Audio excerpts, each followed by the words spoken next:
Assalamualaikum warahmatullahi wabarakatuh. Selamat pagi anak-anak. Jumpa lagi dengan Pak Septian di hari Jumat tanggal 29 Agustus tahun 2020. Gimana kabarnya anak-anak? Oke, saya harap semuanya kabar kalian baik-baik saja dan masih tetap semangat dalam melaksanakan proses pembelajaran di rumah. Jangan lupa anak-anak, Pak Septian hanya ingin mengingatkan bahwasanya besok Senin, insya Allah jika tidak ada kendala dan tidak ada hambatan, kita akan melakukan penilaian harian tema 1. Silakan dipelajari tema 1 dari subtema 1 sampai subtema 4. Besok langsung kita uji ke kalian. Namun besok yang akan dilaksanakan adalah mata pelajaran bahasa Indonesia, matematika, dan juga PPKN. Untuk BDP akan menyusul dan juga bahasa Jawa akan menyusul. Baik anak-anak, pada pagi hari ini di tanggal 29 Agustus ini kita sudah mulai belajar tema 2. Dari hari Rabu kemarin kita sudah mulai belajar tema 2, yaitu tentang menyayangi tumbuhan dan hewan. Di subtema 1 manfaat tumbuhan bagi kehidupan manusia, ya. Namun kali ini kita langsung di pembelajaran 3 dan 4 karena pembelajaran 1 dan 2 sudah kita pelajari bersama. Kemarin Pak Septian sudah memberikan beberapa tugas ke kalian melalui WhatsApp orang tua kalian. Baik anak-anak, selanjutnya kita akan mempelajarinya. Jangan lupa dibuka bukunya. Silakan buka bukunya, buku paket pembelajaran 3 dan 4. Jangan lupa bukunya sudah ganti ya, bukan tema 2 tapi bukan tema 1 tapi tema 2. Baik anak-anak, kita dari pembelajaran 1 dan 2 kemarin kita sudah belajar atau kalian sudah membaca 2 dongeng, ya. Kalian sudah membaca 2 dongeng kemarin, dan juga sudah mengerjakan tugasnya. Nah, pada kali ini Pak Septian ingin menjelaskan kalian, dan mungkin kalian juga sedikit kurang ataupun ada yang mungkin masih bertanya-tanya, apa sih dongeng? Dongeng itu seperti apa sih? Mungkin kalian hanya sekelas mengerti bahwasanya dongeng itu ibaratnya seperti kalian mendapatkan cerita, kalian diceritani, mendengarkan cerita dari orang tuamu, didongengi sebelum tidur. Tapi kalian belum tahu apa sih itu dongeng, ya, macam-macamnya, ya. Apa saja yang terdapat dalam dongeng? Sebenarnya dongeng ini sama dengan kita kalau kalian ingat belajar bahasa Jawa kemarin, ya. Dalam bahasa Jawa kemarin kan kalian sudah membacakan beberapa cerita. Nah, cerita itu juga termasuk oleh dongeng, anak-anak. Baik, apa itu dongeng? Dongeng ialah sebuah cerita, khayalan atau cerita yang tidak benar-benar terjadi. Jadi ceritanya ini belum tentu benar-benar terjadi, ya. Dongeng biasanya mempunyai sifat menghibur dan mengandung nilai pendidikan. Maka kemarin Pak Septian kan sudah memberikan tugas ke kalian bahwasanya kalian harus mencari pesan dari sebuah dongeng, ya.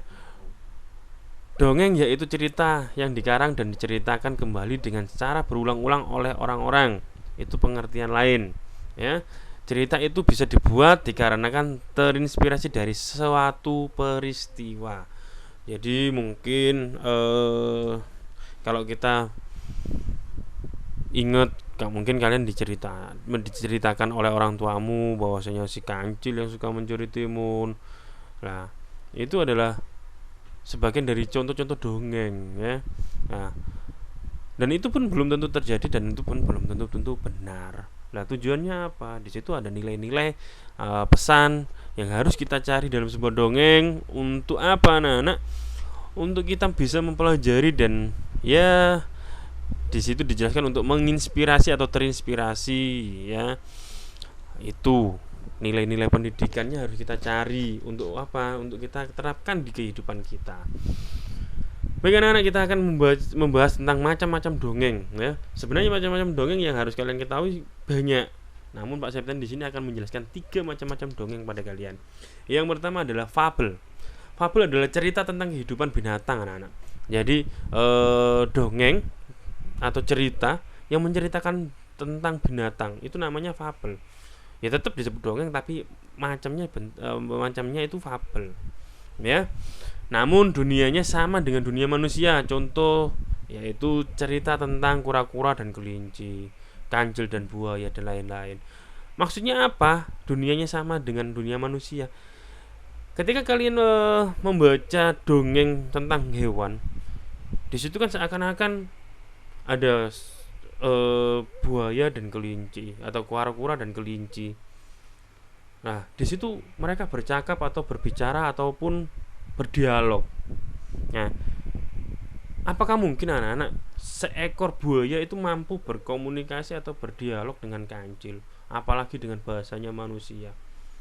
Kan nggak mungkin. Nah, itu ya, itu adalah sebuah karangan ataupun apa ya, sebuah cerita yang dibuat oleh pengarangnya. Untuk apa? Untuk kita, untuk memberikan, dia membuat cerita dengan tujuan lain, mungkin menghibur, juga bisa untuk memberikan nilai-nilai pendidikan ke kalian, mencontohkan, oh ini loh ada buaya yang karakternya seperti ini, ataupun yang dia tuh sifatnya seperti ini, yang tidak baik kita contoh. Nah, itu mungkin seperti itu tujuan dari pengarangnya membuat cerita tersebut, anak-anak.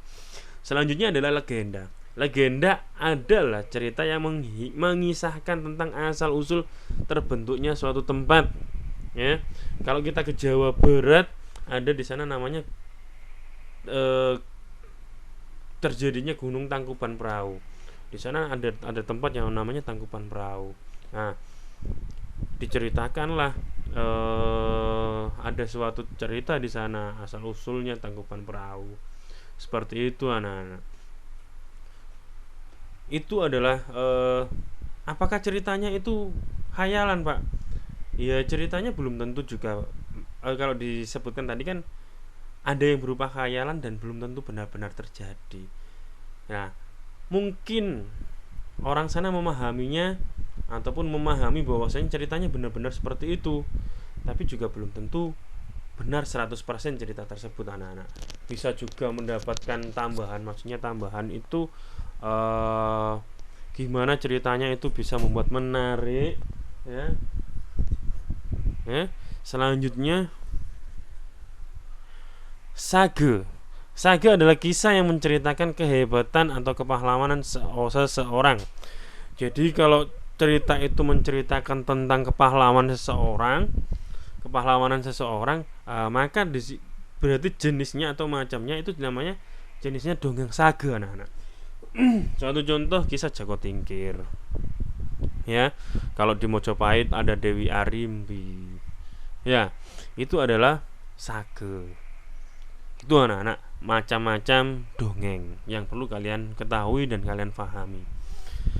Selanjutnya, dongeng itu biasanya mengandung pesan.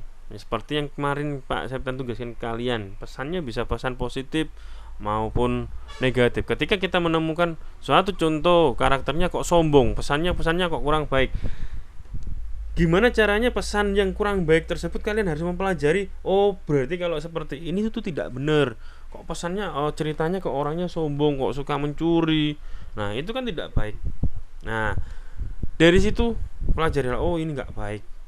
Nggak baik dalam artian apa yang disampaikan, apa yang dicontohkan oleh karakter yang dimunculkan dalam dongeng itu kalian harus mempelajarinya, dan kalau tidak baik kalian harus menjauhi atau dengan kata lain tidak menirunya, ya.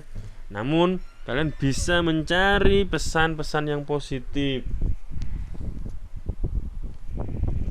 Selanjutnya, dalam suatu dongeng pasti ada yang namanya tokoh. Tokoh itu apa sih, anak-anak? Tokoh itu biasanya yang memperagakan ataupun yang diceritakan atau menceritakan di dalam dongeng tersebut. Ya. Jadi tokohnya biasanya lebih dari satu. Suatu contoh kayak tadi, bahwasanya ada yang tentang hewan, ada kelinci dan buaya, maka di situ tokohnya adalah kelinci dan buaya. Nah, di setiap tokoh itu pasti yang memiliki yang namanya karakter. Ya, dalam sebuah cerita, kalau kita suatu contoh nih, kalian melihat suatu film atau suatu, ya mungkin film-film pendek. atau membaca dongeng. Ya pastinya membaca dongeng karena kita sedang mempelajari dongeng. Nah, ketika kita mempelajari dongeng, pasti kan di situ ada tokoh-tokohnya. Mungkin seorang pengembara, ya, mungkin tokohnya di situ pohon kelapa. Lah, dari tokoh tersebut kamu pasti bisa mencari yang namanya karakter, ya. Karakter itu apa? Sifat-sifatnya, ya. Sifat yang terdapat atau yang digambarkan oleh tokoh tersebut, ya. Apa saja contohnya? Mungkin ketika kita membaca suatu dongeng yang namanya buaya dan kelinci, ya, ternyata kalau di dalam dongeng tersebut buaya itu orangnya sombong karena merasa dirinya lebih besar daripada kelinci dan bisa makan kelinci. Nah, itu adalah salah satu contohnya karakter. Sedangkan kelinci dengan sabar, ya. Jadi contoh-contoh karakter itu antara lain sabar, sombong, ya, iri, hemat, suka mau mengakui kesalahan, mau meminta maaf, ya. Itu adalah beberapa contoh karakter yang biasanya dimunculkan dalam sebuah dongeng, ya. Yang selanjutnya ada latar. Latar itu apa? Latar itu adalah tempat kejadian atau tempat di mana cerita itu terjadi. Ceritanya terjadinya di mana? Di sebuah tempat, ya. Mungkin di sungai, mungkin di hutan, mungkin di suatu rumah, mungkin di suatu masjid, mungkin di sekolah, mungkin di suatu kebun, ya. Itu adalah latar, ya. Jadi sampai sini mungkin kalian ingat dengan pelajaran Pak Septen yang bahasa Jawa kemarin, ya. Gimana? Hampir mirip atau sama kan dengan cerita yang materi yang dulu bahasa Jawa kita pelajari bersama, ya. Itu adalah beberapa yang biasanya terdapat dalam dongeng anak-anak, ya.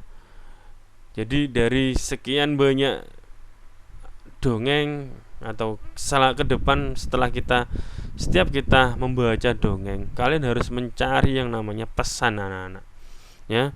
Jangan hanya ketika kita mungkin sampai sekarang kalau mau tidur masih mau didongengi sama papanya atau mamanya atau bundanya atau utinya, ya. Nah, jangan hanya mau mendengar, tapi kalian harus mencari pesan dari dongeng tersebut, ya, supaya kalian bisa mengambil hikmah atau mempelajari kekurangan ataupun menunjukkan sikap-sikap yang baik, ya, ke depannya untuk mempelajari diri kalian, untuk memperbaiki diri kalian. Itu adalah manfaat dari sebuah dongeng. Jadi jangan hanya membaca, sekedar membaca, sudah dibaca sudah, tidak anak-anak. Kalian harus mencari itu. Baik anak-anak, tadi Pak Septen menyebutkan dalam tokoh terdapat yang namanya karakter, yaitu mau mengakui kesalahan dan mau meminta maaf. Nah, untuk kalian kelas 3, ya, pastinya kalian sudah tahu mana yang sebenarnya salah dan mana yang benar. Apa yang kalian harus lakukan ketika kalian melakukan kesalahan, ya. Jadi mulai saat ini Pak Septen minta untuk kalian belajar yang baik. Ketika melakukan kesalahan, akui apa yang kalian lakukan ataupun kesalahan itu. Ketika kita melakukan kesalahan, jangan lupa setelah itu kalian harus mengakui dan juga meminta maaf. Karena orang yang baik adalah orang yang mengakui kesalahannya dan mau meminta maaf terlebih dahulu. Itu anak-anak. Baik, selanjutnya yaitu adalah tugas kalian. Tugas kalian yang pertama adalah bacalah dongeng Asal Mula Buah Kelapa. Dongeng ini terdapat pada pembelajaran 3. Setelah dibaca, ceritakan ulang dalam sebuah video, ya. Jadi kalian membuat video lagi. Dalam video itu kamu menceritakan ulang dongeng itu anak-anak, ya, dan sampaikan pesan yang terdapat pada dongeng tersebut. Jadi pesannya kalian tulis di buku, baru kalian sampaikan dalam video tersebut, ya. Pak, menceritakan ulang itu seperti apa? Menceritakan ulang itu tidak harus sama dengan ceritanya dan juga tidak membaca kembali. Namun setelah kalian baca, kalian pahami dongeng itu, ya. Kalian pahami, lalu ceritakan ulang menurut versi kalian ataupun dengan bahasa kalian sehari-hari, ya. Ceritakan sepaham kalian. Nah, gimana caranya, Pak? Nah, ketika kalian membaca, bacalah secara perlahan, pahami alur ceritanya, pahami tujuan ceritanya. Setelah itu kalian pasti bisa, ataupun kalian pasti bisa menceritakan, ya. Selanjutnya, kembali di pembelajaran 4, bacalah dongeng Bunga Melati yang Baik Hati, ya.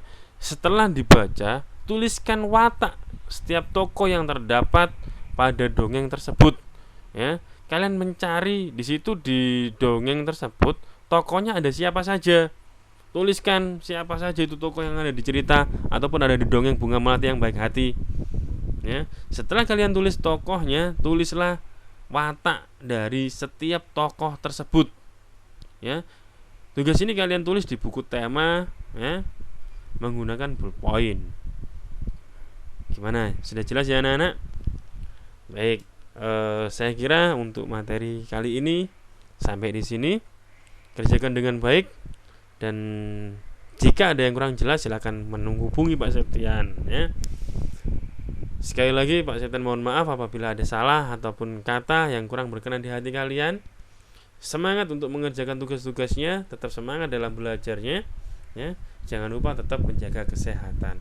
Saya akhiri, wassalamualaikum warahmatullahi wabarakatuh. Sampai jumpa anak-anak.